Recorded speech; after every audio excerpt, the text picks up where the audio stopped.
पाठ 26 अनुच्छेद लेखन। Paragraph writing. अनुच्छेद लेखन निबंध का संक्षिप्त रूप है। इसमें किसी विषय को कुछ पंक्तियों में लिखना होता है। इसमें भूमिका, विषय वस्तु व निष्कर्ष को अलग अलग अनुच्छेदों में नहीं लिखा जाता, बल्कि एक ही अनुच्छेद में ये सब समाहित होते हैं। अनुच्छेद लिखते समय हमें ध्यान रखना चाहिए कि अनुच्छेद बहुत बड़ा न हो, उसकी भाषा सरल हो, वाक्य विन्यास उत्तम हो व शैली धारा प्रवाह हो। इसमें उदाहरणों के प्रयोग से बचना चाहिए, जिससे अनुच्छेद में अनावश्यक विस्तार न हो। अनुच्छेद लेखन के कुछ उदाहरण इस प्रकार हैं। 1. G20 शिखर सम्मेलन। G20 शिखर सम्मेलन का आयोजन प्रतिवर्ष किया जाता है। G20 ने शुरुआत में बड़े पैमाने पर व्यापक आर्थिक मुद्दों पर ध्यान केंद्रित किया, लेकिन बाद में इसकी कार्यसूची का विस्तार किया गया और अब व्यापार, जलवायु परिवर्तन, सतत विकास, स्वास्थ्य, कृषि, ऊर्जा, पर्यावरण और भ्रष्टाचार जैसी वैश्विक समस्याओं को भी इसमें जगह दी जा चुकी है। G20 शिखर सम्मेलन के दायरे तथा महत्व को देखते हुए इसके प्रति जागरूक बनने की जरूरत कहीं अधिक बढ़ गई है। G20 शिखर सम्मेलन का आयोजन प्रतिवर्ष अलग अलग सदस्य देशों में किया जाता है। G20 में 19 देश और यूरोपियन यूनियन शामिल हैं। 19 देशों में अर्जेंटीना, ऑस्ट्रेलिया, ब्राजील, कनाडा, चीन, Germany, France, Bharat, Indonesia, Italy, Japan, Mexico, रूस, सऊदी अरब, दक्षिण अफ्रीका, दक्षिण कोरिया, तुर्की, यूनाइटेड किंगडम और अमेरिका शामिल हैं। G20 का आयोजन वर्ष 2023 में भारत में किया गया है। G20 समिट 2023 का आयोजन नई दिल्ली में 9 से 10 सितंबर 2023 को किया गया, जिसमें शासनाध्यक्षों और राष्ट्रीयाध्यक्षों की बैठक हुई। इसके साथ ही G20 समिट 2023 का समापन हुआ।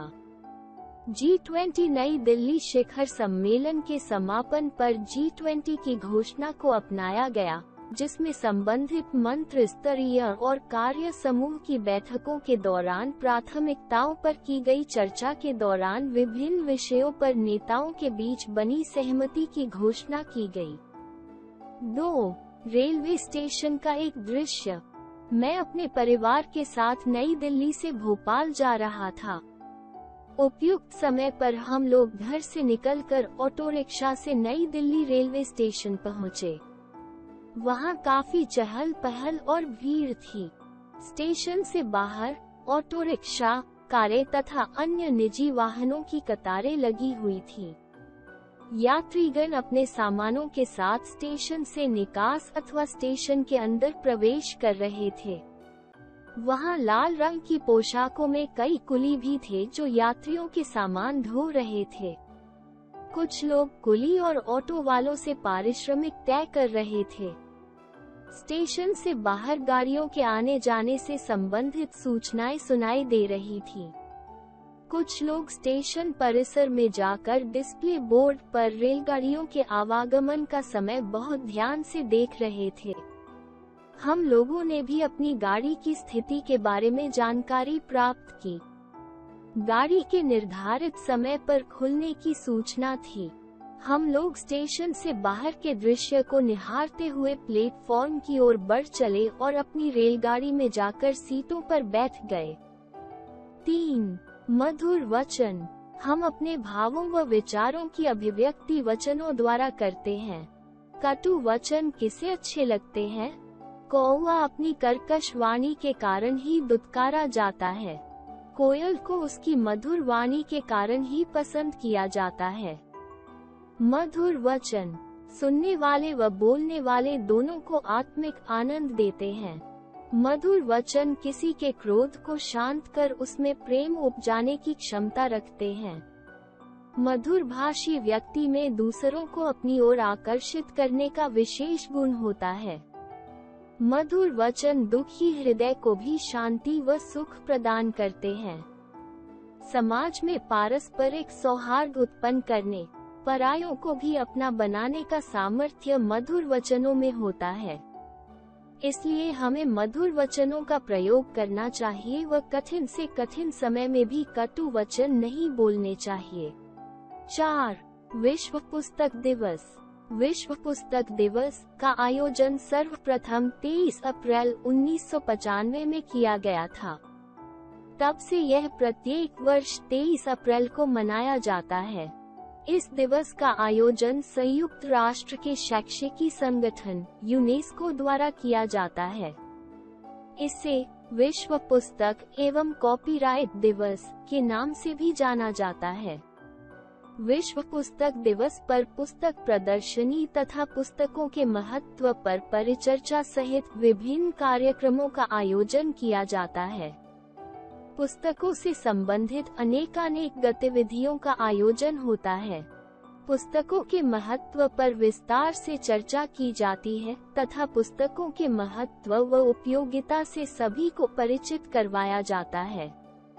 इस दिवस पर अनेक विद्यालयों में पुस्तकों पर आधारित प्रश्नोत्तरी का आयोजन भी किया जाता है। पुस्तकें मनुष्य की सच्ची मित्र होती हैं। 5. स्वास्थ्य ही धन है। एक पुरानी कहावत है, स्वास्थ्य ही धन है। व्यक्ति के जीवन में स्वास्थ्य ही बहुमूल्य है। जिस व्यक्ति का स्वास्थ्य अच्छा होता है, उस व्यक्ति का मस्तिष्क भी तीव्र होता है। उसकी सोचने समझने की क्षमता तथा कार्य के प्रति निष्ठा अधिक होती है, जिससे वो व्यक्ति किसी भी कार्य में सफलता प्राप्त कर लेता है। हम अपनी नियमित दिनचर्या में प्राणायाम, योग और ध्यान को शामिल कर लें तो हमारा स्वास्थ्य बेहतर हो सकता है। इससे शरीर में रक्त संचार होता है, मानसिक व शारीरिक रोगों से बचाव होता है। जीवन में स्वास्थ्य ही अनमोल धन है। शारीरिक रूप से स्वस्थ व्यक्ति ही जीवन के विभिन्न क्षेत्रों में सफलता अर्जित कर सकते हैं। स्वस्थ शरीर में स्वस्थ मन का निवास होता है। इसलिए जीवन में उचित खान पान, व्यायाम व अच्छी सोच को प्रोत्साहन देना चाहिए। 6. जल का महत्व। जल प्रकृति का अनुपम उपहार है। जल के बिना जीवन की कल्पना भी नहीं की जा सकती। मानव शरीर में 2/3 मात्रा पानी की है। इससे स्पष्ट है कि जल का हमारे जीवन में कितना महत्व है। पृथ्वी के हर जीव के लिए जल की बहुत आवश्यकता होती है। पेड़ पौधों के लिए भी जल अत्यधिक महत्वपूर्ण है। जल जीवन का अनिवार्य तत्व है। जल समुद्र, पोखर, तालाब, कुआं, नहर, नदी इत्यादि में उपलब्ध होता है। हमारे दैनिक जीवन में जल का बहुत महत्व है। हमारा जीवन तो इसी पर निर्भर है। ये पाचन कार्य करने के लिए शरीर में मदद करता है और हमारे शरीर के तापमान को नियंत्रित करता है। पशु पक्षी जल से ही अपनी प्यास बुझाते हैं। धरती जल से सिंचित होकर ही समृद्ध होती है। जल की अनुपलब्धता से धरती पर त्राही त्राही मच जाती है। इसलिए जल का उचित प्रयोग करना चाहिए।